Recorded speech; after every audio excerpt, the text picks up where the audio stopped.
أعوذ بالله من الشيطان الرجيم بسم الله الرحمن الرحيم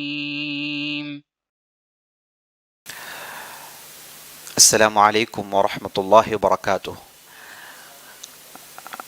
بسم اللہ والحمد للہ والصلاة والسلام علی رسول اللہ وعلى آلہ وصحبہ ومن والاه وبعد، فقال اللہ تبارک وتعالی وَلِلَّهِ الْأَسْمَاءُ الْحُسْنَى فَادْعُوهُ بِهَا وَذَرُوا الَّذِينَ يُلْحِدُونَ فِي أَسْمَائِهِ سَيُجْزَوْنَ مَا كَانُوا يَعْمَلُونَ۔ عزیز طلبہ، محترم سامعین، آف لائن اور آن لائن، اور عزیز خواتین، یہ اللہ کا بہت بڑا فضل و احسان ہے کہ اللہ سبحانہ و تعالیٰ نے ہمیں دین کی بنیادی باتیں سننے کے لیے گزشتہ کی کئی مجلسوں سے جمع کرتے ہوئے آ رہا ہے۔ ہم نے اللہ کے فضل و احسان سے بہت ساری اہم گفتگویں اور اہم باتیں ہم نے سن لی۔ جیسا کہ آپ جانتے ہیں، گزشتہ کی مجلس میں ہماری بات یہاں پر رکی تھی جہاں پر ہم نے الاسماء والصفات کی تفصیل بیان کی تھی۔ توحید الاسماء والصفات کا معنی اللہ اور اللہ کی صفات میں اللہ کو ایک ماننا۔ اگر ہم یہ صفات و اسماء میں غور کریں گے تو اس میں ہے کیا؟ اللہ کے جو نام ہیں، اللہ کے نام الرحمن، الرحیم، الغفور، الغفار، الستار، الفاطر، البدیع، المؤمن، المہیمن، العزیز، الجبار، یہ جتنے بھی اللہ کے نام ہیں، یہ ہے کیا اصل میں؟ یہ اصل میں اللہ کے کام ہیں۔ جیسے ہم نے کل کی مجلس میں قاعدہ پڑھا تھا کہ اللہ کا ہر نام اپنے اندر ایک صفت رکھتا ہے۔ کوئی بھی اللہ کا نام صفات سے خالی نہیں ہے۔ کوئی بھی ایسی صفت نہیں ہے جس کے معنی ہم سمجھ نہیں پاتے۔ ہر صفت کا معنی ہم سمجھ سکتے ہیں، اور ہر اسم اپنے اندر ایک صفت رکھتا ہے۔ مثال کے طور پر العلیم، العلیم یہ اسم ہے، اللہ کا نام ہے۔ اس کے اندر جاننے والا یعنی جاننا، جاننے کی صفت ہے، جاننے کا ایٹریبیوٹ ہے اس کے اندر۔ تو ہر اسم اپنے اندر ایک صفت رکھتی ہے، اور ہر صفت اس کے معنی ہوتے ہیں۔ تو یہ جو اللہ کے نام اور اللہ کے جو صفات ہیں، یہ اصل میں یہی اللہ کے کام ہیں۔ اور اسی کا ذکر ہم نے توحید الربوبیہ میں دیکھا۔ توحید الربوبیہ کا معنی کیا؟ توحید الربوبیہ کا معنی اللہ کے کاموں میں اللہ کو ایک ماننا، اور اللہ کے کیا کام ہیں؟ وہی اللہ کی صفات ہیں، ہے نا؟ اللہ کی جتنی بھی صفات ہیں وہی اللہ کے کام ہیں۔ جاننا، دیکھنا، سننا، رزق دینا، مارنا، جلانا، امن دینا، سلامتی والا، سلامتی بخشنے والا، ہر چیز پر کنٹرول رکھنے والا، ہر چیز میں نگرانی کرنے والا، یہ سب کہیں تو اللہ کے کام ہے۔ تو پھر توحید الربوبیہ اور توحید الاسماء والصفات میں فرق کیا ہے؟ توحید الربوبیہ اور توحید الاسماء والصفات میں کوئی فرق نہیں، کوئی فرق نہیں، دونوں ایک ہے۔ لیکن توحید الاسماء والصفات کو الگ کرنے کی ضرورت اس لیے پڑی کیونکہ یہ ایک ایسا موضوع ہے جہاں پر ہم دیکھتے ہیں کہ فرقوں نے بہت زیادہ سر اٹھایا، اور اس میں بہت سارے، ہماری تاریخ ہم پڑھتے ہیں تو بہت سارے غلط خیالات، باطل افکار، اور اس کے ساتھ ساتھ ان گنت بدعات کا آغاز انہی چیزوں سے ہوا، اللہ کے ناموں سے ہوا۔ تو اہل علم نے اسے ایک مستقل باب باندھا، اور باب باندھ کر اس میں ان تمام تفصیلوں کا ذکر کر دیا جن کی لوگوں کو ضرورت ہے۔ ورنہ دونوں ایک ہے، توحید الربوبیہ اور توحید الاسماء والصفات دونوں معنوں کے اعتبار سے ایک ہی ہے، لیکن تفصیل کے اعتبار سے اس سے جڑے ہوئے مسائل کے اعتبار سے ان دونوں کو ہم الگ کر کر دیکھتے ہیں. توحید ربوبیہ اللہ کے کام میں اللہ کو ایک ماننا، جیسے میں نے بتایا یہ ہر آدمی کا عقیدہ ہوتا ہے، لیکن اس کے اندر جو تفصیل ہے، یعنی ہر اسم کے اندر صفت ہے، اور صفت کے یہ معنی ہوتے ہیں، اور صفت کے معنی ہم سمجھ سکتے ہیں. اور جو لوگ کہتے ہیں کہ اللہ کا کوئی نام نہیں، اللہ کے ناموں میں کوئی صفت نہیں، تو ان لوگوں کو کیسے ڈیل کریں، یعنی ان کے سوالات کے جوابات کیا ہیں، ان کے اشکالات کو کیسے رفع کیا جائے. تو اس لیے ایک مستقل موضوع کی ضرورت پڑی، جس پر اہل علم نے بہت کچھ لکھا. یاد رکھ لیجیے، عقیدے کی کتابیں جو قدیم زمانے میں لکھی گئی، شروع میں جو کتابیں لکھی گئی، وہ اس انداز سے نہیں جس انداز سے آپ سن رہے ہیں. وہ ایسی کتابیں نہیں جن میں آپ کو اللہ پر کیسے ایمان لانا چاہیے، ملائکہ پر کیسے ایمان لانا چاہیے، یوم آخرت پر کیسے ایمان لانا چاہیے، ایسی بحثیں نہیں ہوتی ہیں. کیونکہ یہ ایک دم فطری چیز ہے، نیچرل چیز ہے. انسان جو بھی مسلمان ہوتا ہے، اسلامی معاشرے میں ہوتا ہے، اسے سمجھ جاتا ہے. لیکن اہل علم کو اس کی ضرورت اس لیے پڑی کہ باطل فرقے اٹھے اور انہوں نے حقائق کو بگاڑنے کی کوشش کی، ریالٹیز کو انہوں نے چینج کیا. اور خاص طور پر عزیز دوستو یاد رکھ لیجئے، یہ بگاڑ کب پیدا ہوا، یہ بھی جاننا ضروری. یہ بگاڑ اس وقت پیدا ہوا جب عالم اسلامی میں یونانی فلسفہ اور ہندی تصوف اور دوسرے دیگر اقوام اور مذاہب کی کتابیں ترجمہ ہونے کے بعد جب عالم اسلامی میں آئی تو وہاں پر خیالات میں تبدیلیاں شروع ہوئی. اور یہ جو خیالات میں تبدیلیاں شروع ہوئی بڑے زوروں سے شروع ہوئی. اس سے پہلے ہم جن لوگوں کو دیکھتے ہیں جنہوں نے بگاڑ کی بات کی، وہ کوئی جماعت کے شکل میں نہیں تھا، وہ ایک افراد تھے، بس چند گننے کے افراد. جیسے معبد الجہنی کا آپ نے ذکر سنا، جو سب سے پہلے جس نے تقدیر کا جس نے انکار کیا. معبد الجہنی یہ قدیم ہے، ابن عمر کے زمانے کا. ابن عمر کی وفات جو ہے 72 ہجری کی ہے، 72 ہجری کی ہے. یعنی ان کے زمانے میں یہ صاحب ہوا کرتے تھے جنہوں نے تقدیر کا انکار کیا، کہا کہ تقدیر کوئی ہے ہی نہیں ہے، اللہ نے کسی چیز کو اپنے پاس لکھ کر نہیں رکھا ہے، یہ جو بھی ہو رہا ہے یہ اللہ کو پہلے سے نہیں معلوم، نعوذ باللہ. تو ایسے افکار پیش کرنے والے جو لوگ پیدا ہوئے وہ اکا دکا خال خال تھے، اور انہیں وہیں پر ٹریٹمنٹ انہیں دے دیا گیا، ان کا علاج وہیں پر ہو گیا. معبد الجہنی کو قتل کر دیا گیا، معاملہ رواں دوا. تو ایسے شیطان کے وسوسوں میں جو لوگ پڑھ کر اپنے طور سے کہتے ہیں ایک دو ہوا کرتے ہیں، لیکن جب یونانی فلسفہ اور ہندی تصوف اور دوسری چیزیں جب عالم اسلامی میں آئی تو یہاں پر ایک بہت بڑی جماعت تیار ہو گئی اسے قبول کرنے کے لیے. تو یہی فرق ہے. ہم ایک مثال آپ کو دیتا ہوں. ایک صاحب تھے جن کا نام تھا صبیغ بن عسل، یہ عمر بن خطاب کے رضی اللہ عنہ کے زمانے میں تھے. یہ صاحب کا معاملہ یہ تھا کہ یہ آئے تھے کوفہ سے، ہے نا. دیکھیے شیطان کبھی کبھار لوگوں کو اپنے وسوسے میں ایسے لیتا ہے اور شیطان کے نرغے میں ایسے پھنستے ہیں، وہ اپنی بعض کمزوریوں کی وجہ سے، لا علمی کی وجہ سے، یا پھر خود اپنے آپ کو کچھ سمجھنے کی وجہ سے، خود اپنے اندر قابلیت دیکھنے کی وجہ سے کئی لوگ گمراہ ہو گئے ہیں. تو اس میں سے صبیغ بن عسل ایسے ایک صاحب تھے. تو یہ صاحب مدینہ آئے اور مدینہ آ کر یہ بازار میں جاتے اور عام مسلمانوں کو پکڑتے اور پکڑ کر ایسے ایسے اشکالات، ایسے ایسے سوالات ان کے ذہن میں ڈالنے کی کوشش کرتے کہ عام لوگ اسے سمجھ نہیں پاتے. مثال کے طور پر وہ کہتے والذاریات ذروا فالحاملات وقرا، یعنی زاریات یہ کون ہے؟ ذرا یزری مطلب اڑانے والیاں، اڑا کر لے کر جانے والے، اڑانے والیاں کون؟ فالحاملات وقرا بوجھ کو برداشت کرنے والیاں کون؟ اسے مراد ہم جانتے ہیں تفسیر میں مراد ملائکہ ہیں. ملائکہ ہیں جو اڑاتے ہیں، پہاڑوں کو ریزہ ریزہ کر کے اڑا دیتے ہیں، طاقت ہوتی ہے ان کی، اور بوجھ اٹھاتے ہیں. بعض اس میں سے عرش کا بوجھ اٹھاتے ہیں، بعض وحی کا بوجھ اٹھاتے ہیں، بعض کی ذمہ داریاں ہیں، ہے نا. یہ آسمان میں گھومتے ہیں پھرتے ہیں، یہ ہے ملائکہ. اسے مراد ملائکہ ہم جانتے ہیں. تفسیر میں یہ بات وضاحت کے ساتھ بیان ہو چکی ہے. لیکن یہ جب عام لوگوں کے پاس لے کر گئے تو یہ ساتھ یہ اشکال پیش کرتے کہ جب یہ لوگ برداشت کرنے والے ہیں تو پھر اللہ کیا ہے؟ سمجھے آپ اشکال؟ جب یہ پھونک مار کے اڑا سکتے ہیں تو پھر اللہ کیا ضرورت؟ یعنی جب ملائکہ یہ کام کر سکتے ہیں تو پھر اللہ کیا کرتا ہے؟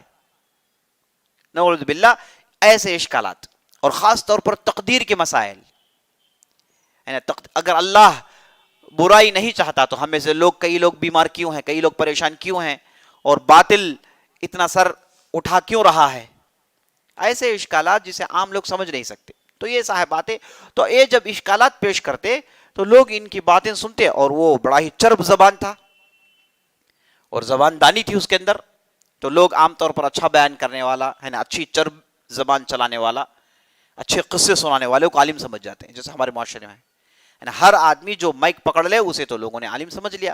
اب اس کے بعد انہیں سوالات پوچھنا اور انہیں ایک دوسرے درجے میں بٹھانا, یہ تو عام لوگوں کا طریقہ ہے نا. ایسے ہی یہ دنیا چلتی ہے.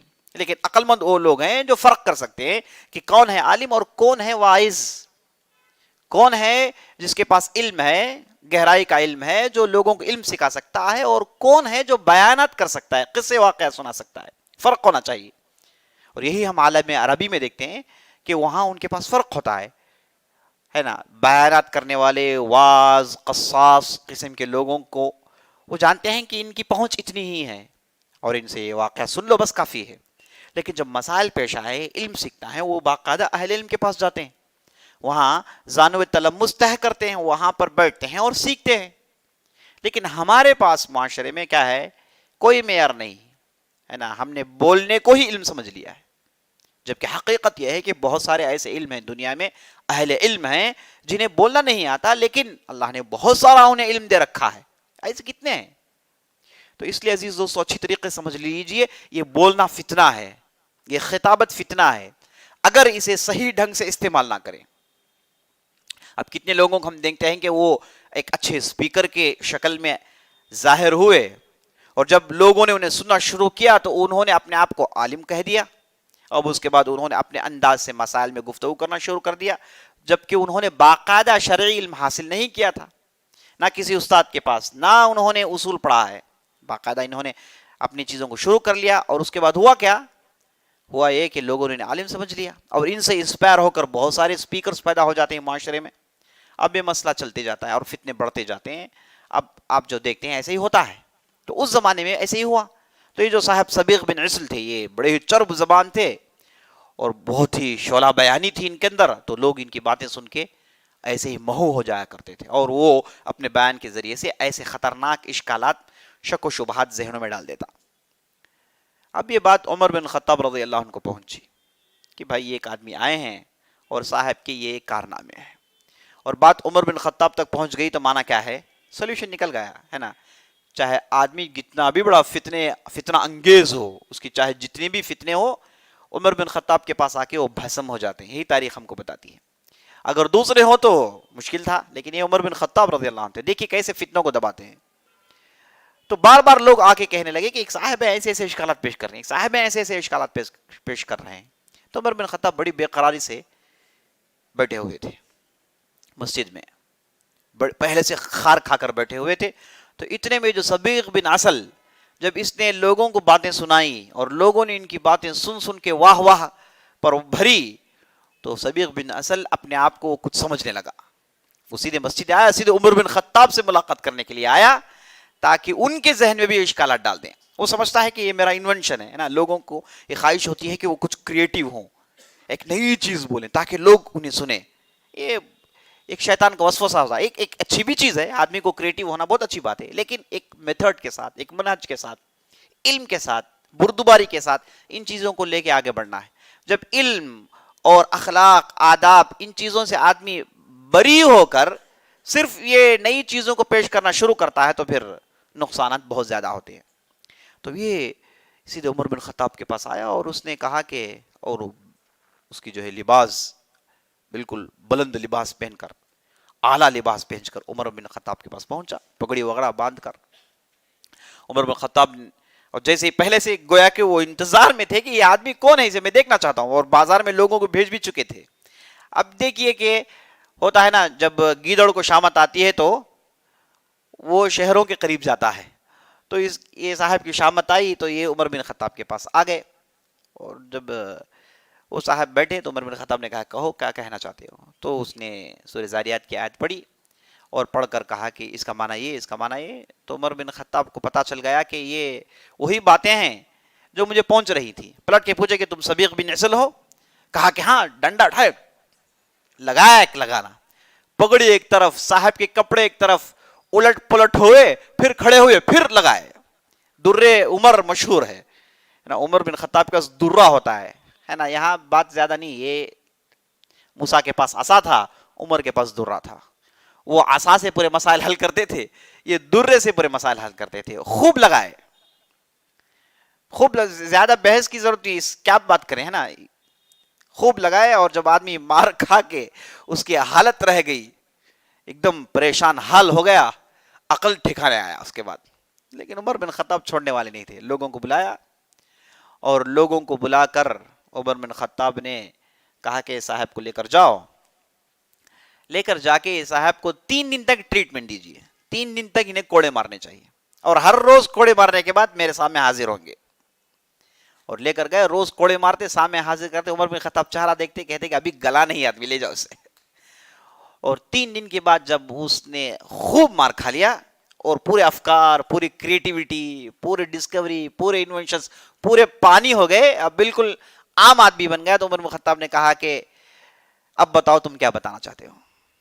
پہلے تو بھوت اتار دیا سے, پورا جو بھوت چڑھا ہوا تھا اسے اتار دیا. اب بالکل جب نارمل فارم میں آ گئے تو پوچھا کہ اب کیا معاملہ ہے بتاؤ. تمہیں اتنا بھی عقل نہیں کہ یہ مسائل تم لے کر جاتے ہو بازار میں, اور عام لوگوں سے اس کا تعلق سے ڈسکشن کرتے ہو, ان سے گفتگو کرتے ہو. عام لوگوں سے تم چاہتے کیا ہو؟ تمہیں اگر سوال پوچھنا تھا, جاؤ اہل علم کے پاس. کتنے اہل علم ہیں؟ جاؤ ابی بن کعب کے پاس, جاؤ علی بن ابی طالب کے پاس, جاؤ معاذ بن جبل کے پاس, وہ تمہیں جواب دیں گے نا. تم جاتے ہو بازار میں, اور وہ غریب تجارت کرنے والوں کو کیا علم سے کیا لگاؤ ہے, کیا جانتے ہوں گے وہ, ان کے پاس جاتے ہو تم. جاؤ اصحاب رسول کے پاس جاؤ, ان سے سیکھو, ان سے سوالات کرو, جوابات ملیں گے تمہیں. تم یہ نہیں کیا کیونکہ تمہارے اندر خبث تھا, یعنی تمہارے اندر جو ہے یہ نیت ٹھیک نہیں تھی. تم چاہتے تھے کہ لوگوں کے اندر نئی بات ڈالیں. تمہارے ذہن میں صرف اشکالات, سوالات نہیں تھے, تم لوگوں کے اندر نئی باتیں ٹھوسنا چاہتے تھے. یہ تمہارے نیت کے اندر بگاڑ تھی, اس لیے ہم نے آپ کا مکمل ٹریٹمنٹ کر دیا, اور کہا کہ اب چلے جاؤ کوفہ, پھر مدینہ کبھی نہیں آنا. اور کوفہ میں ابو موسیٰ الاشعری کو خط لکھا, کہا کہ اس آدمی کے ساتھ مکمل بیکاٹ ہوگا, اسے نہ کوئی بات کرے گا اور کوئی اس کے قریب نہ ہوگا. یہ بالکل مکمل اس کے ساتھ مقاطعات, بیکاٹ کیا جائے گا. اب یہی اس کے لیے سزا ہے. تو یہ صاحب گئے, اور ان کا معاملہ ایسا ہو گیا کہ لوگ انہیں جب بھی دیکھتے تو ایسا اونٹ سمجھتے جس کی چمڑی میں بیماری آ گئی ہو.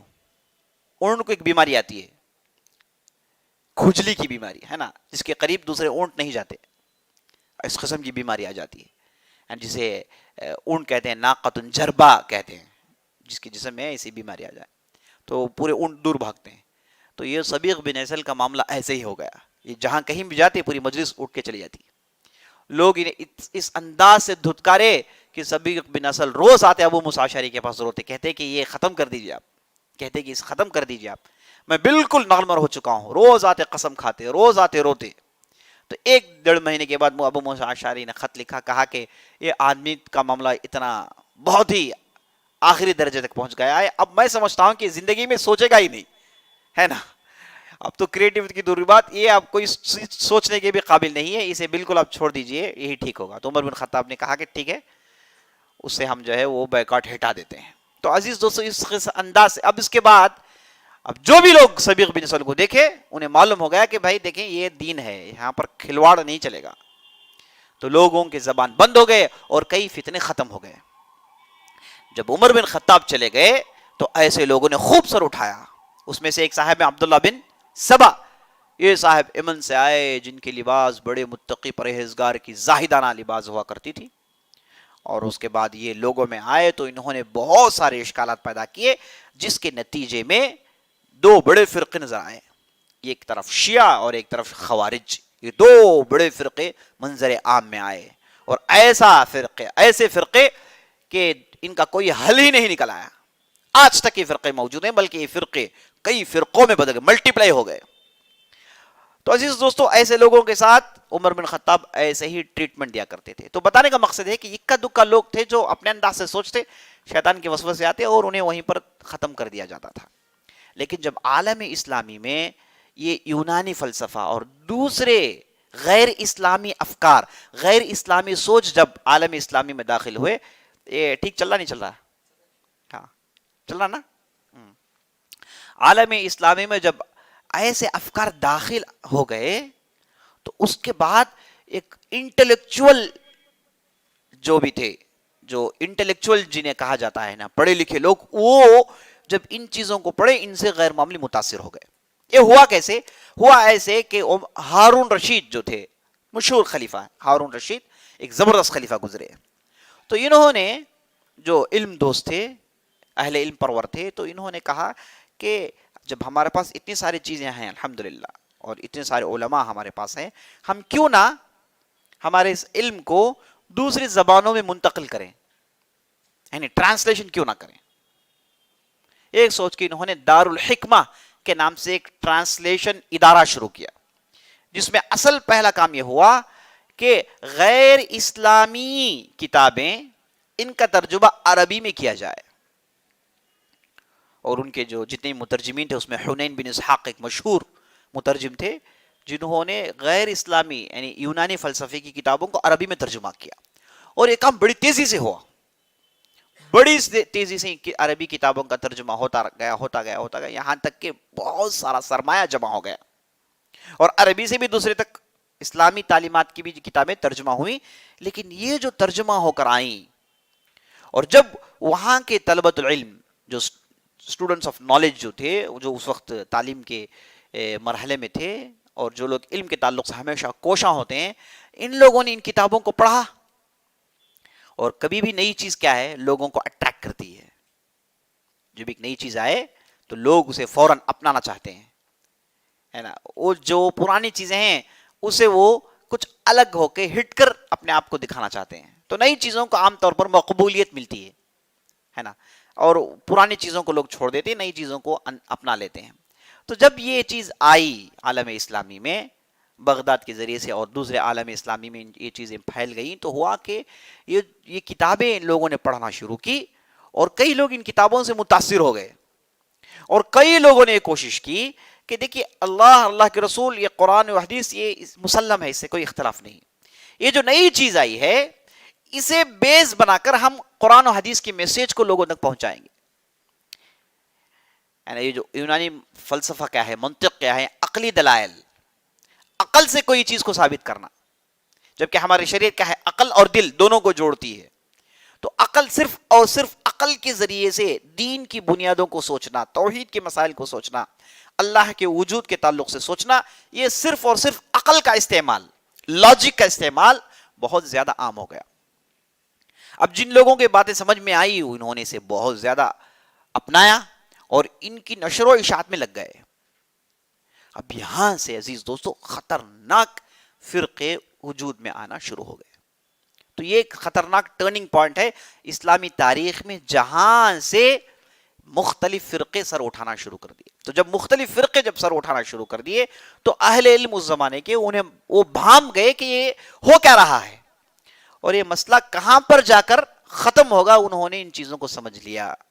تو وہ اہل علم جو اس وقت تھے انہوں نے یہ جو افکار ہے, یہ جو نئے آئیڈیاز ہیں, انہیں ریفیوٹ کرنے کے لیے, ان پر رد کرنے کے لیے کتابیں لکھی. تو وہاں سے عقیدے کی کتابیں منظر عام میں آئی, ورنہ اس سے پہلے عقیدہ کوئی لکھتا نہیں تھا. نارمل سب قرآن پڑھتے ہیں, سب حدیث پڑھتے ہیں, سب اللہ پر ایمان رکھتے ہیں, کوئی سمجھے کہ اس سے کوئی اختلاف ہی نہیں. یعنی ہر انسان یہ سمجھتا تھا کہ اللہ سبحانہ و تعالیٰ عرش پر ہے, اور اللہ قرآن میں بار بار پڑھتا ہے الرحمن علی العرش استوى, الرحمن علی العرش استوى, تو اسے ذرا برابر بھی شک نہیں ہوتا. جب نبی صلی اللہ علیہ وسلم کی زمانے مسلم کی روایت ہے کہ آپ صلی اللہ علیہ وسلم نے دیکھا کہ ایک لونڈی تھی اور ان کے آقا ایک صحابی تھے, انہوں نے اس لونڈی کو مار دیا.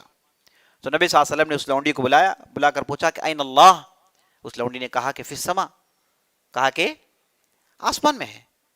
اب ہمارے پاس یہ بگاڑ آنے کے بعد ہوا کیا, where is God, God is every where. بچوں کو یہی تو پڑھایا جاتا, where is God, God is every where, ہے نا. تو جب یہ تصورات غیر اسلامی آئے، غیر اسلامی چیزیں پھیل گئی، تو ایسے مسائل نکل آئے. اس سے پہلے لوگ بالکل فطرت میں تھے، اللہ سبحانہ وتعالیٰ کو اپنے نیچر سے جانتے تھے، فطرت سے جانتے تھے. تو نبی صلی اللہ علیہ وسلم نے کہا کہ اعتقها فانها مؤمنہ، اس لونڈی کو رہا فوراً کر دو، یہ مومن ہے. لونڈی کو فوراً رہا کر دو، یہ مومن ہے. تو اس سے معلوم ہوا کہ عام لوگ بالکل صحیح درست عقیدے میں ہوا کرتے تھے. تو یہ جب یونانی فلسفہ دوسری چیزیں عالم اسلامی میں آئیں، تو وہاں سے مختلف تصورات، مختلف عقائد، اور لوگوں نے اسے نئے زاویے سمجھ کر، ہے نا، یہ نئی چیزیں ہیں، کیوں نہ اپنائیں ہم، نئی چیزیں اپنانے میں کیا غلطی ہے. تو انہوں نے اتنا اپنایا کہ کتاب و سنت کو انہوں نے توڑنا موڑنا شروع کر دیا. کتاب و سنت کی بنیادوں کو انہوں نے ہلا دیا. اور اس وقت کے جو ائمہ محدثین تھے، انہیں سمجھ میں آ گئی بات کہ انہیں ایسے ہی چھوڑنا نہیں چاہیے. تو انہوں نے عقیدے کی کتابیں لکھنا شروع کی. انہوں نے کہا کہ یہ نئی نئی چیزیں اسے مت مانیے، یہ اللہ اور اللہ کے رسول کہتے ہیں، یہی عقیدہ ہے. تو جو چیز ڈیفالٹ لوگ سمجھتے تھے، ان چیزوں کو انہوں نے لکھ کر پیش کیا. سمجھے آپ؟ تو اس طریقے سے عقیدے کی کتابیں منظر عام میں آئی. یاد رکھ لیجیے، سب سے پہلے کتاب جو عقیدے کی آئی وہ الرد علی الجہمیہ، جہمیہ فرقے پر رد امام احمد بن حنبل نے لکھا. کیا مطلب؟ جہمیہ جو فرقہ شروع ہو گیا تھا، جو تقدیر کے معاملات میں، اسماء و صفات میں اختلافات کرتا ہے، یہ فرقے کی کیا غلطیاں ہیں، جواب دیا گیا. تو اس طریقے سے عقیدے کا آغاز ہوا عزیز دوستوں. ورنہ لوگ عقیدہ اسے کوئی پڑھنے والی چیز نہیں ہے، تو فطری چیز ہے. لیکن اتنی بگاڑ پیدا ہوئی کہ اصل بات کو بیان کرنے کی ضرورت آ گئی. تو اس لیے ہم بھی چونکہ اسی معاشرے میں رہ رہے ہیں اور یہ بگاڑ چاروں طرف ہے، تو ہم نے ضروری سمجھا کہ ان چیزوں کو لوگوں تک پہنچائیں، یہ عقیدے کو لوگوں تک پہنچائیں. اسی لیے اس کورس کا ہم نے اہتمام کیا ہے. ٹھیک ہے، بات ہماری شروع ہوئی تھی کہاں سے؟ کہ یہ جو اسماء و صفات ہیں، انہیں مستقل طور پر پڑھنا چاہیے تاکہ صحیح تصور، صحیح خیال ہمارے دل و دماغ میں پیدا ہو. ٹھیک ہے نا؟ تو یہ عزیز دوستو، ورنہ توحید الربوبیہ اور توحید الاسماء و صفات دونوں ایک ہیں. یہ بھی اللہ کے کام ہے، یہ بھی اللہ کے کام ہے. ٹھیک ہے. تو کل کی مجلس میں ہم نے بہت ساری باتیں اسماء و صفات کے تعلق سے سنی. پہلی بات ہم نے دیکھی کہ اسماء و صفات میں فرق ہے، اور ہر اسم اپنے اندر صفت رکھتی ہے، لیکن ہر صفت اپنے اندر اسم نہیں رکھتی. اور یہ بھی ہم نے دیکھا کہ کسی کی بھی مجال نہیں کہ وہ اپنے طور سے اللہ کے لیے نام ایجاد کر لے، اپنے طور سے نام اللہ کے لیے ایجاد کر لیے، کسی کی بھی جو ہے مجال نہیں. یہ تو جو اسے کہتے ہیں توفیقیہ، اسماء و صفات توفیقیہ ہیں. توفیقیہ کا مطلب کسی انسان کا بھی اس میں کوئی دخل نہیں، وہ کوئی نئی چیز اس میں داخل نہیں کر سکتا، اپنے سوچ کو اس میں ٹھونس نہیں سکتا. یہ تو اللہ کے رسول کی ذمہ داری ہے. انہوں نے اسے بتا دیا تو بتا دیا بس. اب اس میں مزید ٹانگ لڑانے کی کوئی ضرورت نہیں. باختصار کے ساتھ تو یہ ہم نے کل کی مجلس میں دیکھ لیا. اور کل کی مجلس میں ہم نے یہ بات بھی دیکھی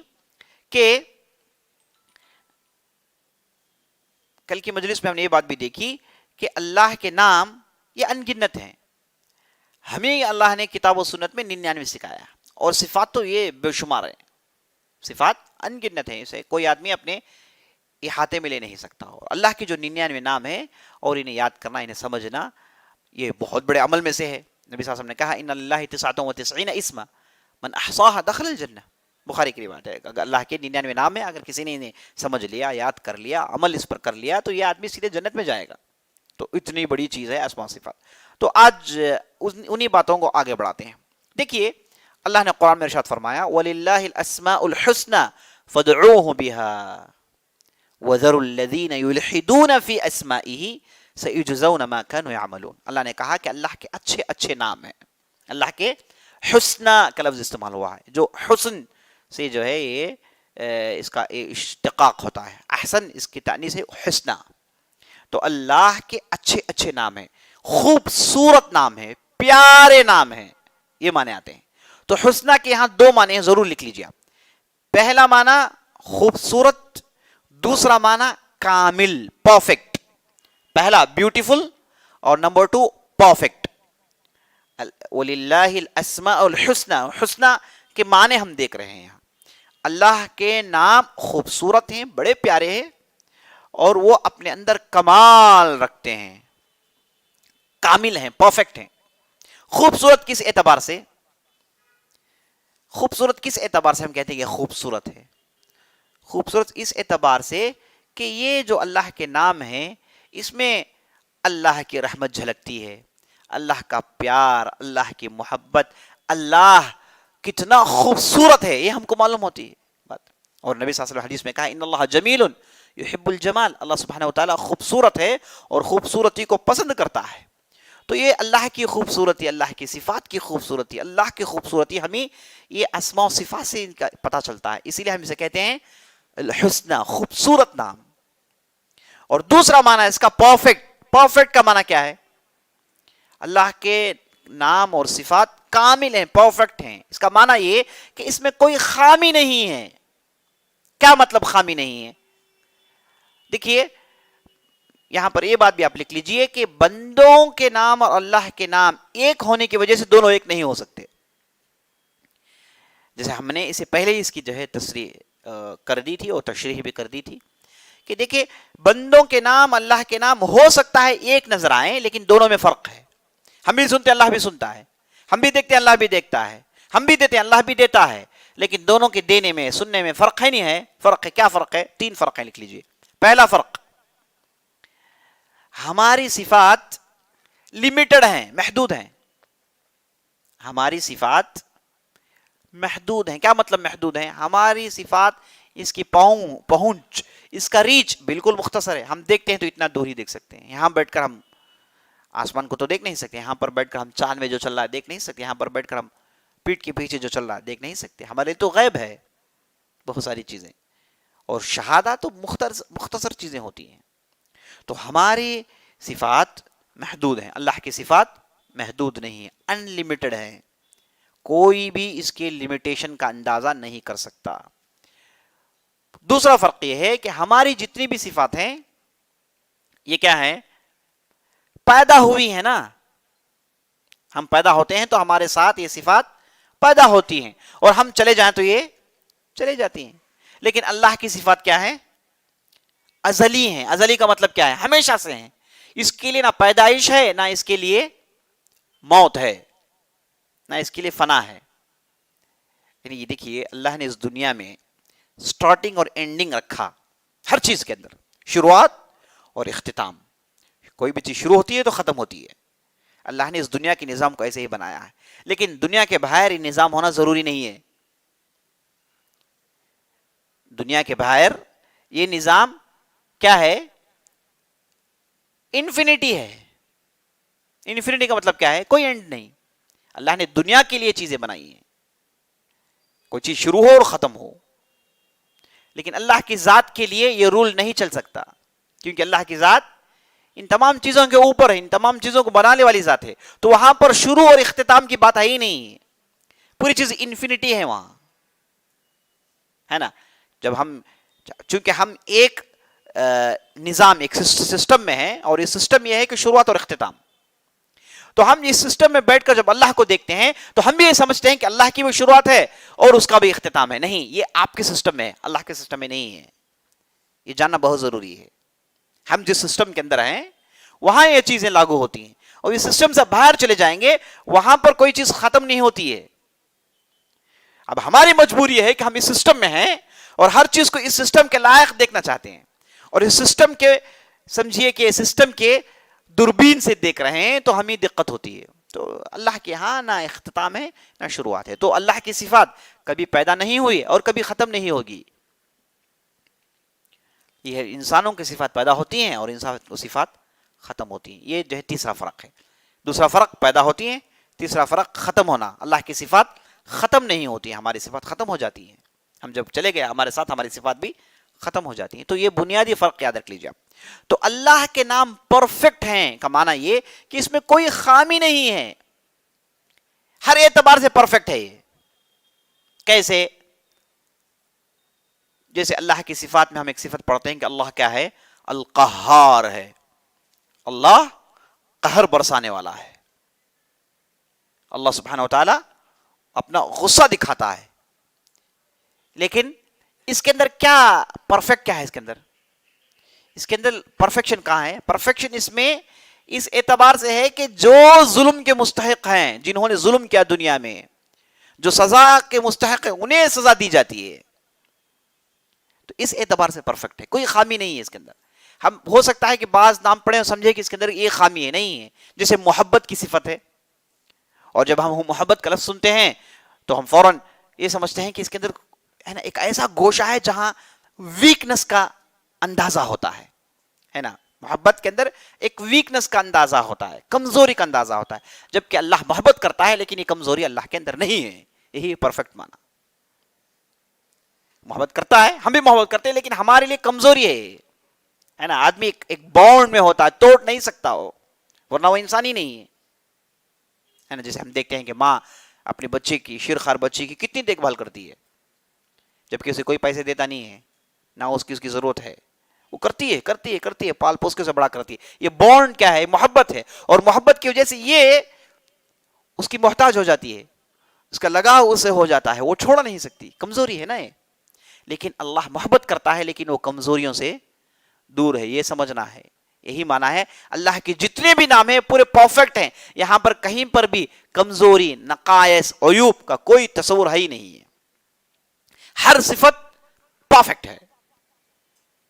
اگرچہ کہ ہو سکتا ہے کہ ہم اسے ظاہری طور پر دیکھیں اور پڑھیں، دیکھیں اللہ غصہ کرتا ہے، اللہ جو ہے سزا دیتا ہے، اللہ عذاب دیتا ہے.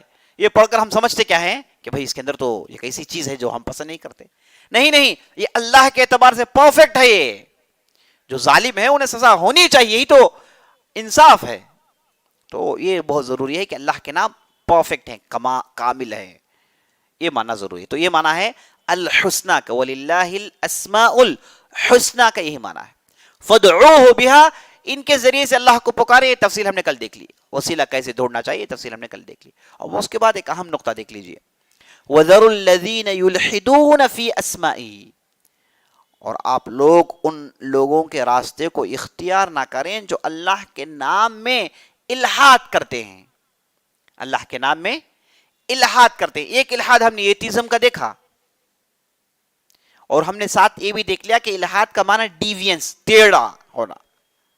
تو یہاں پر ٹیڑھا ہونے کا معنی ہے، یعنی اللہ کے ناموں میں الحاد نہ کریں، یعنی اللہ کے ناموں میں ٹیڑھ نہ پیدا کریں. تو یہاں پر الحاد سے مراد کیا ہے یہ بھی لکھ لیجیے. الحاد کے 4 معنی ہیں یہاں پر. پہلا معنی انکار مکمل طور پر، اللہ کے ناموں کا انکار مکمل طور پر. جیسا کہ ہم اسلامی تاریخ میں دیکھتے ہیں کہ ایک جہمیہ ایک فرقہ شروع ہوا، جس کا شروع کرنے والا جہم بن صفوان تھا. یہ معبد الجہنی سے اس کے رشتے ملتے تھے، سلسلہ وہاں ختم ہوتا ہے. یہ جو جہم بن صفوان تھا اسے بھی قتل کر دیا گیا. یہ پہلا آدمی تھا جس نے کہا کہ اللہ کے نہ نام ہے نہ کوئی صفات ہے. اللہ کے نام کوئی نام ہے، بھائی یہ تو قرآن میں ہے، اس کا کیا کہو گے؟ کہا کہ یہ کوئی صفات نہیں ہے، اسے سمجھنے کی کوئی ضرورت نہیں ہے.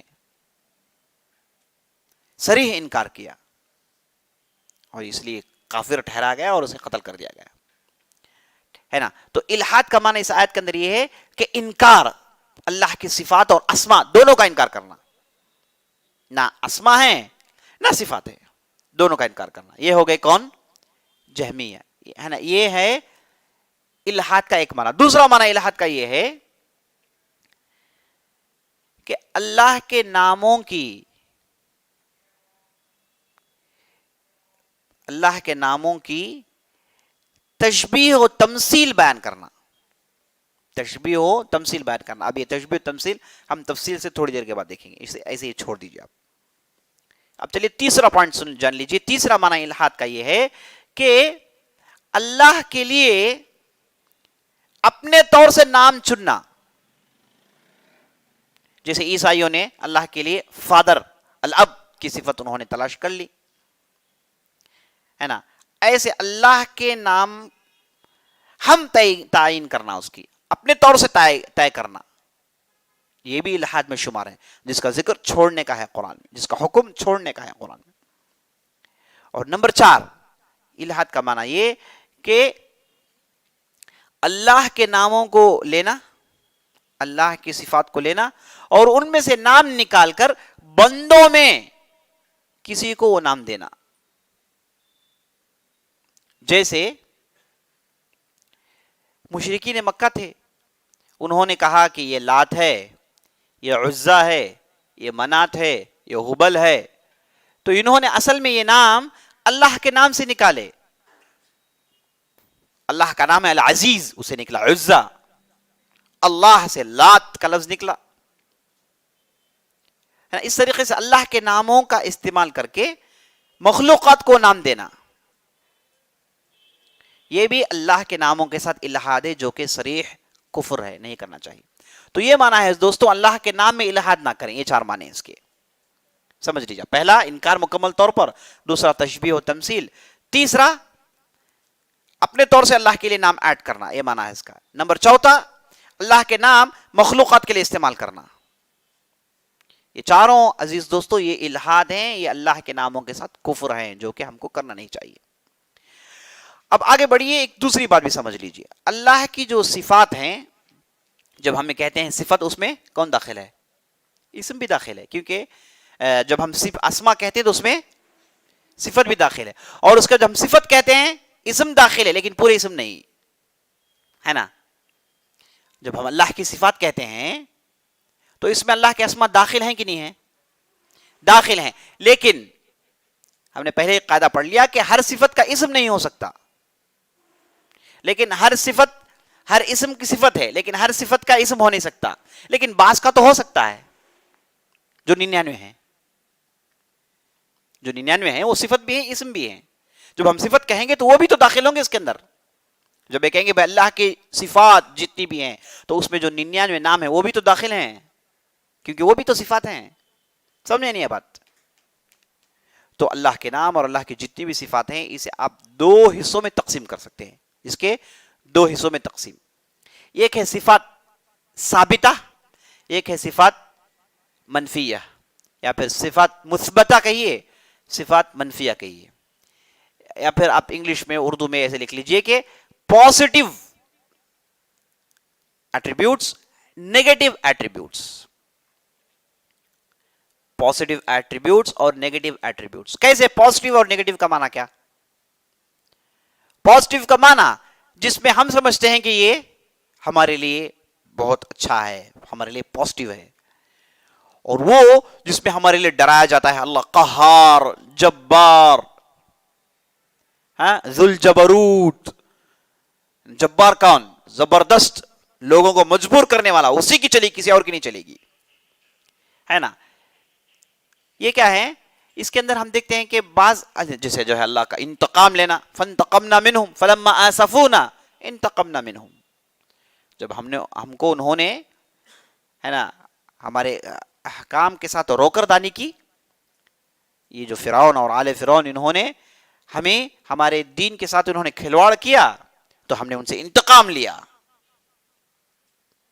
اللہ انتقام لیتا ہے، ریونج لیتا ہے. یہ تو ظاہری طور پر ہم کو نیگیٹو نظر آتا ہے، ایسا تو اللہ نہیں کرے گا، ہے نا. ابھی اس کی تفصیل آپ کے سامنے آئے گی. وَمَكَرُوا وَمَكَرَ اللَّهُ وَاللَّهُ خَيْرُ الْمَاكِرِينَ. ان لوگوں نے بھی مکر کیا، اللہ نے بھی مکر کیا. مکر کرنا اچھی بات ہے. کیا مطلب مکر کرنا؟ سازش کرنا، ہے نا، پلاٹ کرنا، ایک آدمی کے خلاف پلاٹ کرنا، اسے کہتے ہیں مکر، سازش. اب دیکھیے اللہ نے کہا قرآن میں وَمَكَرُوا وَمَكَرَ اللَّهُ. ان لوگوں نے مکر کیا تو اللہ نے مکر کیا. واللہ خیر الماکرین، نہ کہ صرف مکر کیا، یہ کہا کہ اللہ بہترین مکر کرنے والا ہے. تو اس اعتبار سے صفات کی 2 قسمیں ہوں، ایک ہے مثبتہ، ایک ہے منفیہ. تو ہم اس کے جو تقسیم اس لیے کر رہے ہیں تاکہ جان لیں کہ جو منفیہ ہم کہتے ہیں، یعنی نیگیٹو جو کہتے ہیں، کہ اصل میں یہ نیگیٹو نہیں ہے، یہ پورے کا پورا پازیٹیو ہے. اب دیکھیے ہم کو جو ہے انہوں نے غم میں ڈالا، ہے نا، ہم کو انہوں نے مجبور کیا تو ہم نے ان سے انتقام لیا. تو انتقام اللہ نے لیا، لیکن اللہ سبحانہ و تعالیٰ کسی سے انتقام نہیں لیتا. لیکن جب ان لوگوں نے غلطی کی تو انہیں بطور سزا ان سے انتقام لیا گیا. انہوں نے مکر کیا، ہے نا، انہوں نے سمجھا کہ ہم ہوشیار ہیں، ہم سمجھدار ہیں، ہے نا، ہم پیچھے سے مکر کر سکتے ہیں، ہے نا، ہم اچانک لوگوں کو آ لے سکتے ہیں. تو جب انہوں نے ایسی سوچی، اللہ کہتا ہے کہ جب تم سوچ کر سکتے ہو، ہم کیوں نہیں کر سکتے؟ تو اللہ جو ہے اپنی قابلیت، اپنی مکمل قدرت دکھا رہا ہے. تو یہاں پر مکر ہے نا، یہ اللہ کی مکمل قدرت ہے. اور یاد رکھ لیجئے، یہ جتنی بھی جو نیگیٹو صفات ہیں، آپ ان نیگیٹو صفات کو ڈائریکٹ اللہ سے آپ ریلیٹ نہیں کریں گے، یہ اللہ کے ساتھ بید بھی ہے. یعنی اللہ کو یا جبار پکارنا غلط. ہے نا. اللہ کو کیا کہنا ہے؟ اللہ اے مارنے والے. یہ اللہ کے ساتھ بے ادبی ہے. اللہ مارتا ہے، اس میں کوئی شک نہیں، لیکن اللہ کو ان صفات کے ذریعے سے بلانا اور شر کو اللہ کی طرف ریلیٹ کرنا یہ بالکل جائز نہیں. اللہ کے ساتھ بے ادبی ہے. نبی صلی اللہ علیہ وسلم حدیث میں کیا کہا؟ والخیر منک والشر لیس الیک. نبی صلی اللہ علیہ وسلم دعا کہا کہ شر اس کا تعلق تو سے کوئی نہیں ہے، تو خیر محض ہے. اللہ خیر ہی خیر ہے، اللہ کے پاس کوئی شر نہیں.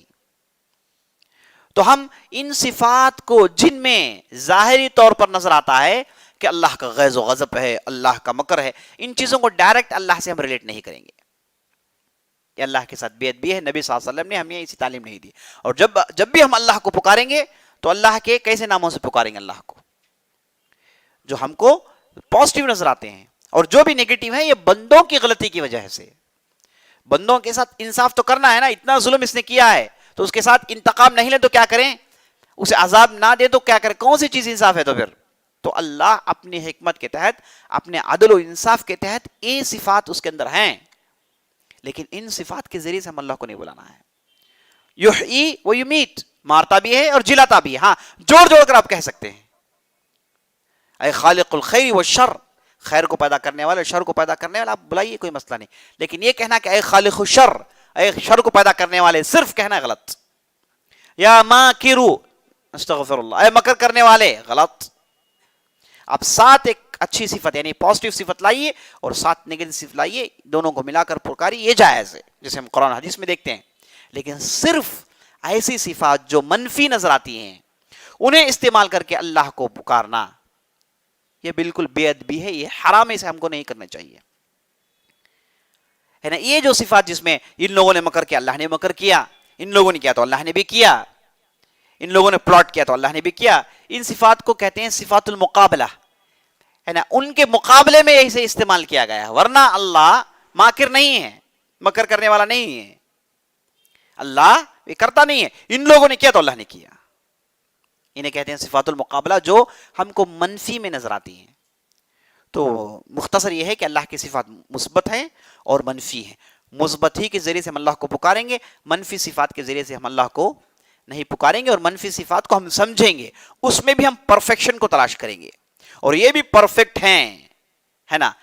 اور یہی عین انصاف ہے، اور اللہ نے ایسے کیا کیونکہ بندوں نے ایسا کیا. ٹھیک ہے، یہ ہم کو سمجھنا چاہیے. تو اللہ صرف خیر ہی پیدا کرتا ہے، شر پیدا نہیں کرتا ہے. یہ بندوں کے ایجاد کردہ ہیں. ظہر الفساد فی البر والبحر بما کسبت ایدی الناس، یہ جو فساد برپا ہوا ہے یہ لوگوں کی کمائی ہے، ہم نے نہیں کیا اسے، یہ اپنے طور سے انہوں نے کمایا ہے.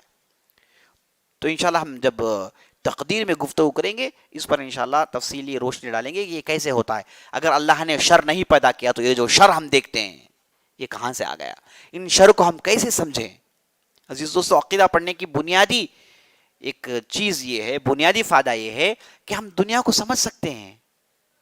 کہ جو دنیا آپ کے سامنے ہو رہی ہے، کبھی کبھار آپ کو بہت ساری چیزیں امبیلنس نظر آئیں گی، ہے نا. بہت ساری چیزیں آپ کو ایسی نظر آئیں گی کہ آپ کہیں گے کہ یہ تو ہمارا عقیدہ ہے، لیکن ہوتا ایسا ہے.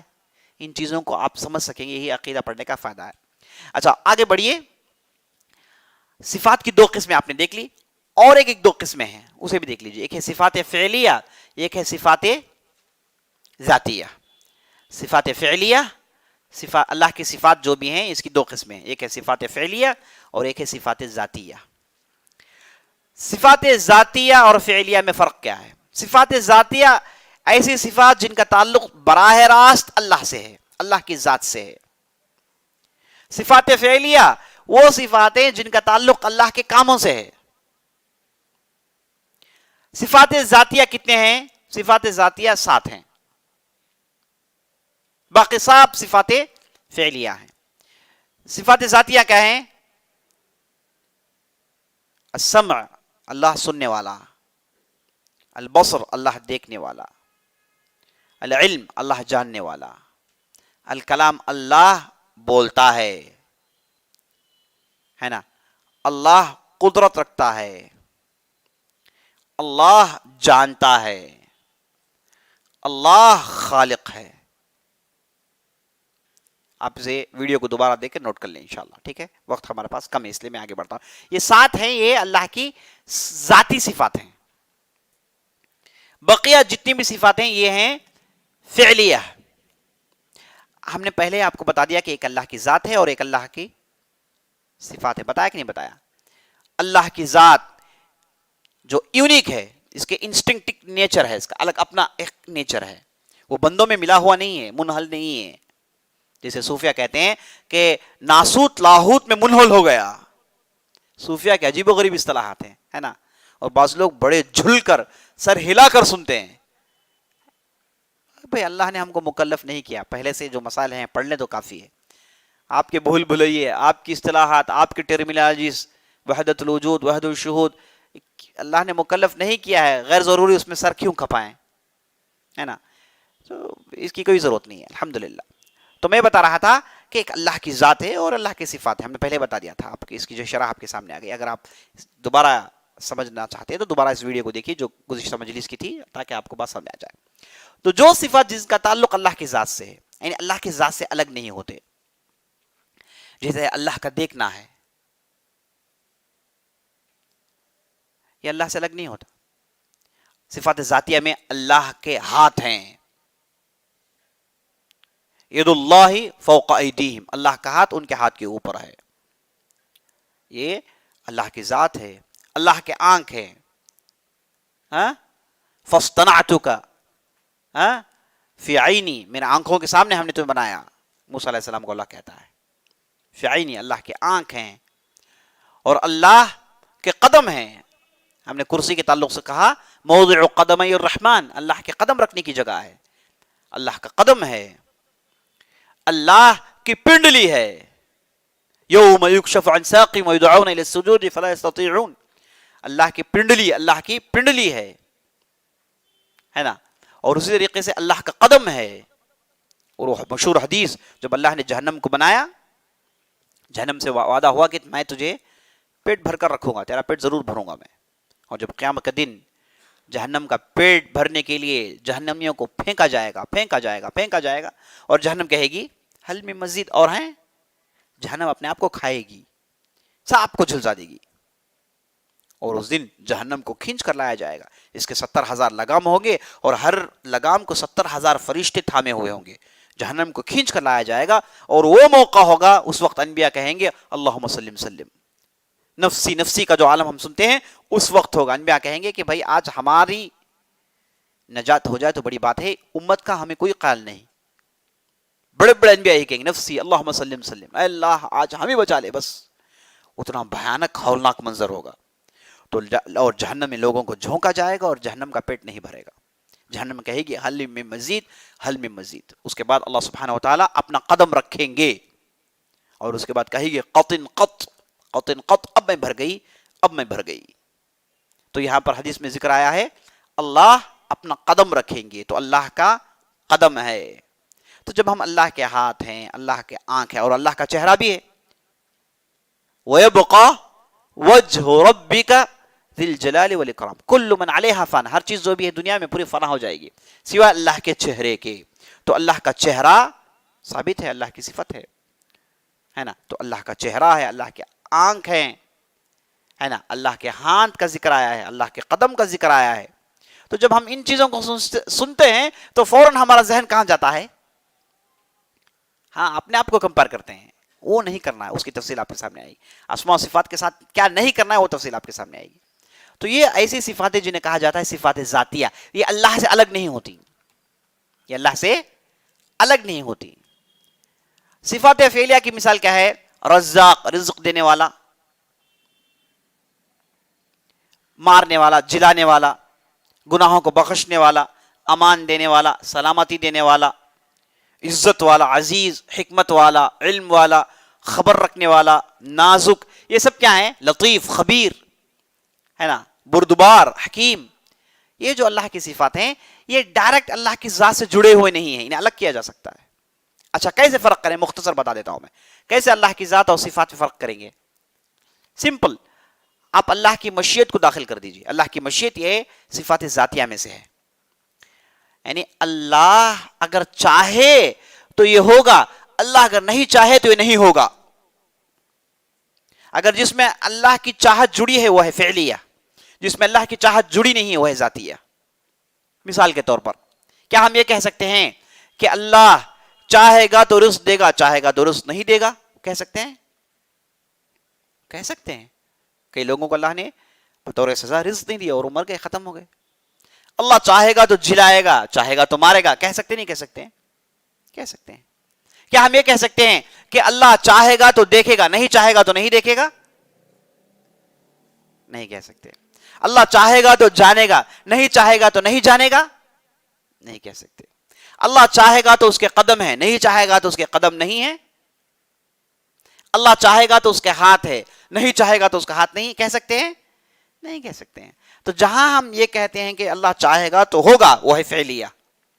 جہاں ہم یہ کہتے ہیں کہ اللہ کی چاہت سے کوئی تعلق نہیں ہے، یہ اللہ کی ذات سے اس کا تعلق ہے، یہ منفک نہیں ہو سکتی، وہ ہے صفات ذاتیہ. یہ بہت ہی اہم ڈیفینیشن ہے. یہ کیوں ڈیفینیشن ہے، یہ کیوں ڈیفرنسیشن ہے، یہ آپ بعد میں جانیں گے. صفات ذاتیہ اور صفات فعلیہ. صفات ذاتیہ ایک ہمارے پاس مشہور فرقہ ہے جنہیں اشاعرہ کہا جاتا ہے. اشعری عقیدہ اور ماتوریدی عقیدہ. یہ لوگ اللہ کی صفات ذاتیہ کو مانتے ہیں، صفات فعلیہ کا انکار کرتے ہیں. انکار کا مطلب تعویل کرتے ہیں. صفات ذاتی ہے بغیر تعویل کے مان لیتے ہیں. اگر صفات فعلی ہے تو اس کا تعویل کریں گے. جیسے ایک مشہور تفسیر ہے تفسیر الجلالین، آپ اٹھا کر پڑھیں گے تو مؤلف اشعری عقیدہ رکھتے ہیں اپنے پاس. تو آپ دیکھیں گے کہ اللہ کی صفات کی وہ تعویل کرتے ہوئے جائیں گے. ان اللہ یحب المحسنین تو نیچے لکھیں گے ان اللہ یثیب المحسنین. اللہ مومنین کو چاہتا ہے تو نیچے کیا کہیں گے؟ اللہ مومنین کو اجر دیتا ہے. کیونکہ وہ کہتے ہیں کہ اللہ کا چاہنا یہ پرابلمٹک ہے. کیسے اللہ چاہے گا؟ تو اس کے اندر تو خمی ہے، اس کے اندر تو جو ہے وہ ویکنس نظر آتی ہے.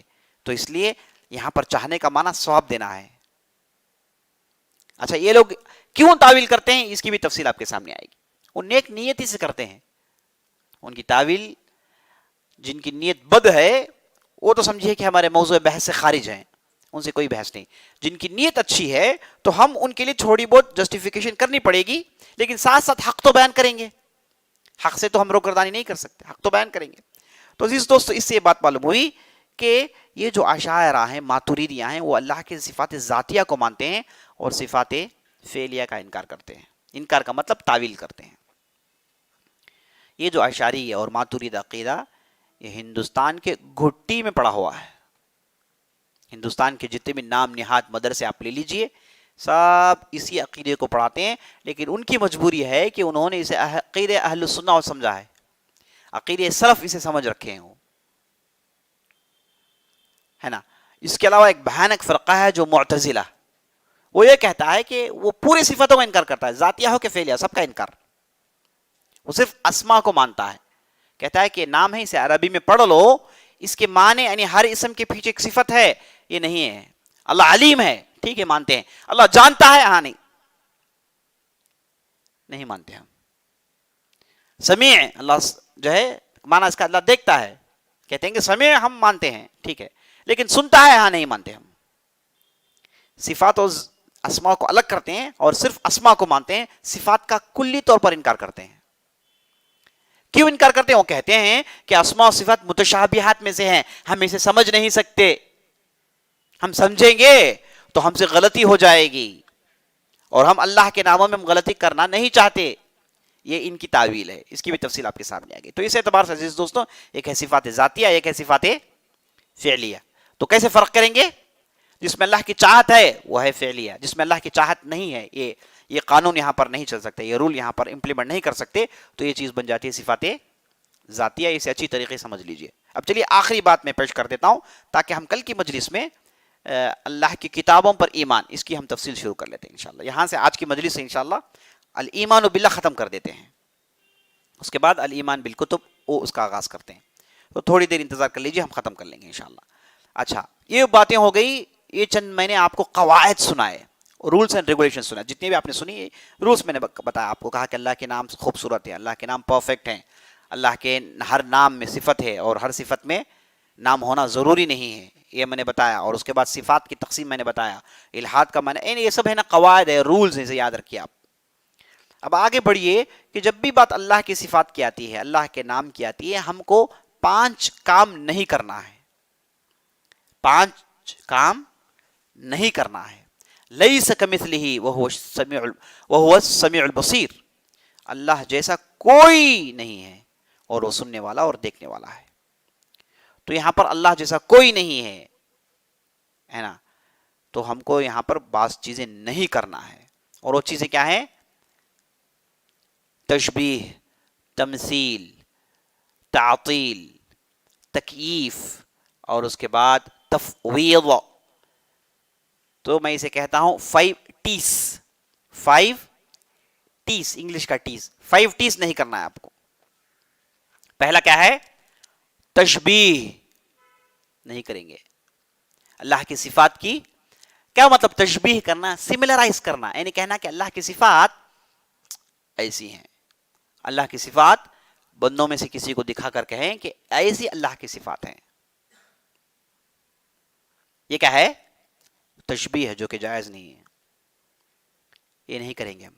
اللہ کی صفات کما یلیق بجلالہ، اہل علم یہ لفظ لکھتے ہیں کما یلیق بجلالہ، جیسے اللہ کے رعب و دبدبے اور اللہ کی عظمت کے لیے مناسب ہو ویسے اللہ ہے. جیسے اللہ کے لیے مناسب ہو ویسے اللہ ہے نا. تو یہ بندوں جیسا نہیں ہے. اسے کہتے ہیں تشبیہ، سملرائز کرنا.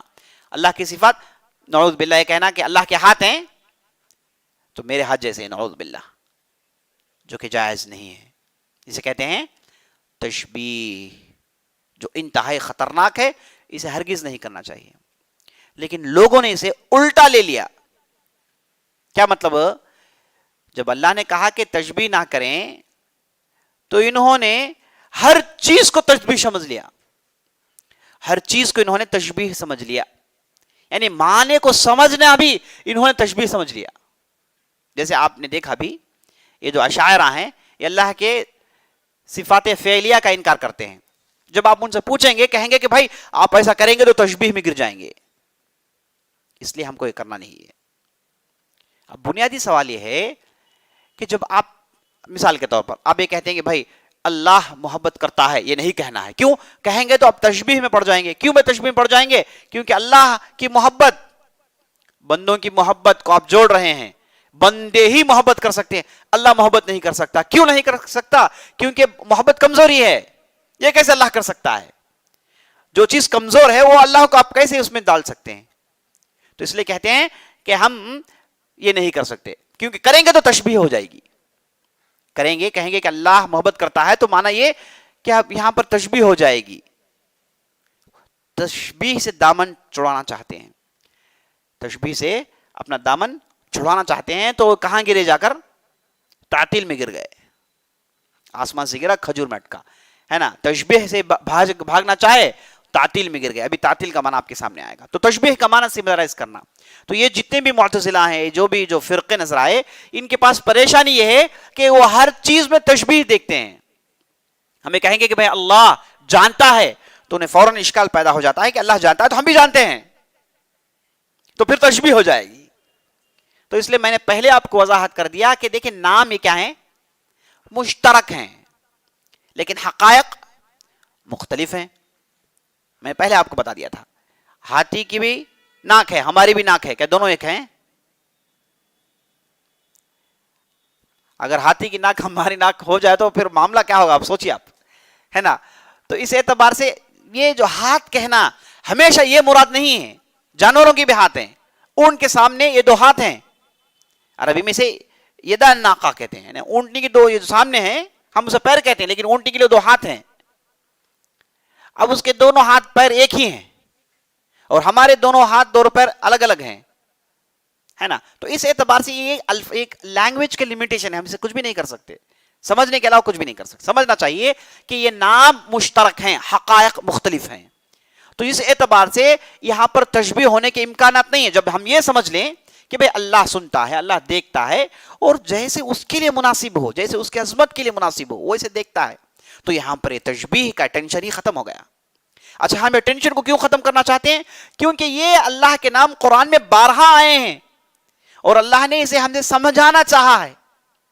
اگر یہ چیزیں ایسی ہیں جنہیں ہم سمجھ نہیں سکتے، سمجھنا نہیں ہے، تو قرآن میں سے بارہا دہرایا کیوں گیا ہے؟ اور میں نے آپ کو بتایا کہ ایک سورت کے اندر تو 8 صفتیں لگاتار اللہ نے سنائی ہیں. اگر انہیں ہم سمجھ نہیں سکتے تو پھر انہیں سنایا کیوں گیا ہے؟ اگر یہ سنایا گیا ہے، عربی میں ہے، تو ہم معنی جانتے ہیں، تو پھر ہم کیوں نہیں سمجھیں؟ ہم سمجھ سکتے ہیں، تشبیہ سے بچتے ہوئے سمجھ سکتے ہیں. یہ ہے اہل علم کا طریقہ. اہل علم کا یہی طریقہ ہے، تشبیہ کیے بغیر سمجھتے ہیں. جیسے امام مالک کے پاس پوچھا گیا کہ الرحمن علی العرش استوا، رحمان عرش پر مستوی ہے. یا استوا کیا چیز ہے؟ استوا کسے کہتے ہیں؟ تو امام مالک نے کیا کہا؟ الاستواء معلوم والایمان به واجب. الاستواء معلوم والایمان به واجب والکیف مجہول والسؤال عنہ بدعۃ. کہا کہ یہ ایمان جو استوا ہے اللہ کا عرش پر سوار، عرش پر ہونا، عرش پر مستوی ہونا، یہ عربی زبان میں ہم جانتے ہیں، معلوم ہے. والکیف مجہول، کیسے ہے نہیں جانتے، کیسے ہے نہیں جانتے. والایمان به واجب، اس پر ایمان لانا واجب ہے. جب اللہ نے قرآن میں کہا ہے آپ انکار کریں گے؟ ایمان لانا واجب ہے. والسؤال عنہ، اس کی کیفیت جاننے کے لیے سوال کرنا بدعت ہے. سمجھے آپ؟ اس کے سوال کرنا یہ کیسا ہے، اس کی جو ہے بال کی کھال نکالنے کی کوشش کرنا، جیسے فلاسفہ کرتے ہیں، اور جیسے جو ہے باطل فرقے اس کے جو ہے بھول بھلائیوں میں پھنس کے انکار کرنے پر مجبور ہو گئے. تو ہم ان تمام چیزوں کو کیے بغیر، امام مالک نے کہا کہ الاستواء معلوم، ہم جانتے ہیں اسے، عربی زبان میں استواء کا لفظ ہے، اور جو ہے قرآن نے بھی غیر اللہ کے لیے جو ہے استعمال کیا ہے. جب تم سوار ہو جاؤ، اذا استویت علیہ، جب کوئی سوار میں سوار ہو جاؤ تو کہو کہ سبحان الذی سخر لنا ھذا وما كنا له مقرنین. یہ جو دعا ہے سورہ زخرف کے اندر موجود ہے، تو وہاں پر لفظ استعمال ہوا اذا استویت علیہ، جب تم اس پر سوار ہو جاؤ. تو عربی زبان میں استواء استعمال میں ہے. تو جب اللہ کے ساتھ جب استواء کو جوڑا گیا تو وہ جو شروط ہیں، قواعد ہیں، ان سے ہم مانتے ہوئے اللہ پر استواء ماننے کا کوئی اس میں جو ہے حرج نہیں ہے اس کے اندر. تو اس اعتبار سے یہ عربی میں ہے، اللہ کی صفات ہم جانتے ہیں، سمجھتے ہیں الحمدللہ، لیکن کیا نہیں کریں گے؟ تشبیہ نہیں کریں گے. اور سمجھنا تشبیہ نہیں ہے. ایک ہمارے استاد ہوا کرتے تھے، وہ کہتے تھے کہ یہ جو تشبیہ سے بچنا چاہتے ہیں یہ بھی تو تشبیہ کرتے ہیں. یعنی یہ کہتے ہیں کہ بھائی اللہ محبت نہیں کرتا، کیوں؟ ہم کہیں گے تو پھر انسانوں کے ساتھ تشبیہ ہو جائے گی. تو تم نے کیا کیا؟ محبت نہیں کرنا، اس سے تم نے تشبیہ دے دی. محبت کرنا تشبیہ کہتے ہیں آپ، تو محبت نہیں کرنا وہ بھی تو تشبیہ ہے. یعنی تم جس تشبیہ کو مان کر چلتے ہو وہ بھی تو تشبیہ ہے. تو تم تشبیہ سے بچ نہیں سکتے، اس لیے کہ تم نے تشبیہ کو غلط سمجھا ہے. تشبیہ کا تصور تمہارے ذہن میں غلط ہے. تو اس اعتبار سے عزیز دوستو ہم مانے جانتے ہیں الحمدللہ، تشبیہ کا مطلب سمرائز کرنا، کہ اللہ کی صفات فلان کی صفات جیسے کہنا، یہ کیا ہے؟ تشبیہ ہے. اور نمبر دوسرا ٹی ہے تمثیل. تمثیل کا معنی یہ بھی تشبیہ ہے. تمثیل کیا ہے؟ تشبیہ ہے. دونوں میں فرق یہ ہے کہ تشبیہ کسی ایک جگہ ہو سکتی ہے. تمثیل ڈٹو کہنا، یعنی تمثیل تشبیہ پلس سمجھیے آپ. کیسے؟ اللہ کے ہاتھ ہیں، ہم جانتے ہیں. یہ کہنا کہ اللہ کے ہاتھ ہیں جیسے ہمارے ہاتھ ہیں، یہ تشبیہ جو کہ جائز نہیں ہے، حرام ہے. اللہ کے ہاتھ ایسے ہی ہیں ڈٹو ہر اعتبار سے، وہ کیا ہے؟ تمثیل ہے. تو تشبیہ فی وجہ من الوجوہ کہتے ہیں. یعنی عام طور پر تشبیہ کیا ہے؟ کسی ایک حصے میں ہوتی ہے. میں کہتا ہوں کہ آپ دونوں سملر ہیں،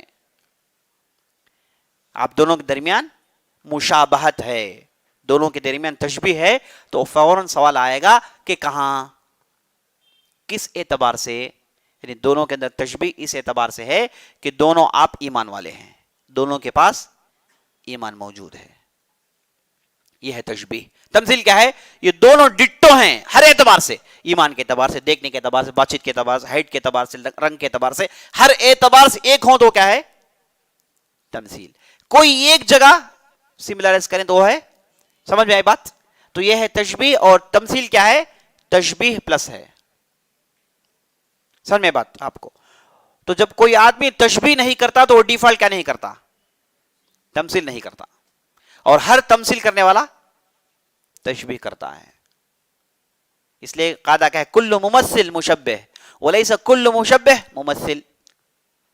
اچھا، کوئی تمثیل کرنے والے بھی ہیں ایسا؟ کوئی تمثیل کر سکتا ہے؟ ہیں، وہ بھی ایک فرقہ ہے جن کا نام ممثلہ ہے. وہ کہتے ہیں کہ اللہ ویسے ہی جیسے ہم ہیں، نعوذ باللہ. اللہ کا چہرہ ہے تو ہم ہمارے چہرے جیسا ہے. اور بعض ظالموں نے ہے نا غلطی سے شیخ الاسلام ابن تیمیہ رحمۃ اللہ علیہ کو ممثل کہہ دیا، کیونکہ ان کا ایک باطل قول نقل کیا جاتا ہے کہ وہ ایک مرتبہ ممبر میں تھے تو صفات اور تشبیہ، صفات اور اسماء پر تقریر کر رہے تھے. تو تقریر کرنے کے بعد جب ممبر سے اترے تو انہوں نے کہا کہ اللہ آسمان سے اترتا ہے جیسے میں اس ممبر سے اتر رہا ہوں. یہ کہنے والے صاحب تھے جن کا نام تھا ابن بطوطہ. ابن بطوطہ ایک مشہور سیاح ہیں، ہندوستان بھی آئے تھے فیروز شاہ تغلق کے زمانے میں، ہے نا. ابن بطوطہ سیاح، ساری زمین انہوں نے گھومی اور جہاں کہیں بھی گئے جو بھی دیکھا لکھا. اور اسے ہم پڑھتے ہیں کس کے لیے؟ تفریح کے لیے پڑھتے ہیں، حقائق جاننے کے لیے پڑھتے ہیں. ابن بطوطہ نہ کوئی عالم صاحب تھے، نہ انہیں جو شریعت میں مہارت تھی، نہ وہ فقیہ، کچھ نہیں تھے. وہ ایک تاریخ نگار تھے. ان کی نظروں سے جو تاریخ گزری اسے انہوں نے لکھا. تو یہ صاحب نے لکھ دیا کہ میں نے ابن تیمیہ رحمۃ اللہ علیہ کو یہ کہتے ہوئے سنا. تو مورخین نے پوری جانچ پڑتال کی تو معلوم ہوا کہ ابن بطوطہ کا زمانہ بعد کا زمانہ تھا. بعد میں صاحب آئے جب شیخ ابن تیمیہ ہے ہی نہیں، گزر گئے تھے. تو کہیں کسی نے، ہو سکتا ہے کہ ابن بطوطہ سے غلطی ہو یا کسی اور سے غلطی ہو. بہرحال یہ قول شیخ ابن تیمیہ نے ہرگز نہیں کہا. وہ کیسے کہیں گے جبکہ انہوں نے تشبیہ و تمثیل میں اللہ کا قہر بن کے ٹوٹ پڑے تھے ان لوگوں پر، ہے نا. یہ کیسے کر سکتے ہیں؟ تو اس اعتبار سے یہ عزیزو، یہ ہے تمثیل. تو تشبیہ اور تمثیل کرنے والے بھی ہیں جنہیں ممثلہ کہا جاتا ہے. تفصیل میں جانے کا موقع نہیں. تو تشبیہ، تمثیل. اور نمبر تیسری چیز کیا ہے؟ تکییف. تکییف کا معنی کیفیت بیان کرنا، وہ بھی ایک قسم کی تشبیہ ہے. کیفیت بیان کرنا، یعنی اللہ کے ہاتھ ہیں، تشبیہ نہیں، یعنی کمپیر نہیں. اس کے اندر ایسے ہی بیان کرتا ہے آدمی، اللہ کے ہاتھ ہیں تو اس میں ایسا ہو سکتا ہے. اللہ مستوی ہے تو وہ ایسا ہو سکتا ہے، بغیر تشبیہ کیے ہوئے، کمپیر کیے بغیر کہنا. سمجھ میں آئی بات نہیں آئی؟ اللہ نازل ہوتا ہے پہلے آسمان میں ہر رات کو، یہ ہمارا ایمان ہے. کیسے نازل ہوتا ہے؟ کہنا کہ ایسے ایسے نازل ہوتا ہے، ویسے ویسے نازل ہوتا ہے، یہ ہے ایک تکییف. ایسے نازل ہوتا ہے جیسے وہ نازل ہوتے ہیں، یہ ہے تشبیہ. تشبیہ کے اندر کمپیریزن ہے، تکییف میں کمپیریزن نہیں. ایک ایکسپلینیشن اپنے طور سے ہے، دینے والا اپنے طور سے ایکسپلینیشن دیتا ہے. یہ ہے تکییف جو کہ حرام ہے، یہ بھی جائز نہیں. تکییف یعنی اللہ کی صفات کی کیفیت بیان کرنا، اللہ کی صفات کیسی ہیں اس کا ایکسپلینیشن دینا. ابھی آپ نے امام مالک کا قول سنا، کیا سنا آپ نے؟ والکیف مجہول. کیفیت معلوم نہیں، کسی کو معلوم نہیں. کیسے معلوم ہوگا؟ انسان تو نہیں معلوم کر سکتا، یہ انسان کی قدرت میں چیز ہے ہی نہیں. تو تکییف نہیں کریں گے. تیسرا ٹی ہے. چوتھا ٹی تعطیل. تعطیل کا مطلب کیا؟ تعطیل کا مطلب کوئی بھی ایک چیز جسے یوز لیس کر دینا. کوئی بھی ایک چیز جسے یوز لیس کر دینا، یعنی اسے کوئی فائدہ نہیں. جیسے عربی میں کہتے ہیں تعطلت السیارہ، کار جو ہے بنجر ہو گئی، اب اس سے کوئی استعمال نہیں، بیکار، کوئی فائدہ نہیں، کار رک گئی، چل نہیں رہی ہے، کہتے ہیں کہ تعطلت. اور قرآن نے کہا وَبِئْرٍ مُعَطَّلَةٍ، انہوں نے کہا کہ ایسا کنواں جس سے کوئی پانی نہیں اٹھاتا، کوئی اسے فائدہ نہیں اٹھاتا، تو اس کنویں کو کہا گیا معطلہ، کوئی فائدہ نہیں. اور عربی زبان میں چھٹیوں کو کیا کہتے ہیں؟ عطلہ، ہے نا. عطلۃ الصیف، سمر ویکیشن. کیوں عطلہ کہتے ہیں؟ کوئی کام نہیں ہے، کوئی اسے ایسے ہی رہتا آدمی. تو یہ معنی ہے دوستوں تعطیل. تعطیل کا معنی ایک چیز کو یعنی اس کے یوسیج سے اسے ختم کر، یوز لیس کر دینا.